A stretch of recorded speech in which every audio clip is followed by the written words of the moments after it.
Line equation to slope-intercept form. Welcome! In this lesson, we'll learn how to convert a linear equation into slope-intercept form and determine its slope and y-intercept. The given equation is 3x for y equals 12.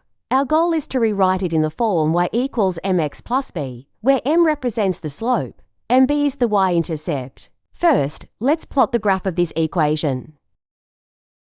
Now, let's determine the slope and rewrite the equation. Starting from the original equation 3x for y equals 12, we first isolate y by moving terms around. For y equals minus 3x plus 12. Next, we divide both sides by minus 4. Y equals 3/4 x minus 3. Now we can see that the slope, which is the coefficient of x, is 3/4. The y-intercept, which is the value of y when x equals 0, is minus 3, as we observed on the graph. So, the slope of the line is 3/4, and the y-intercept is minus 3.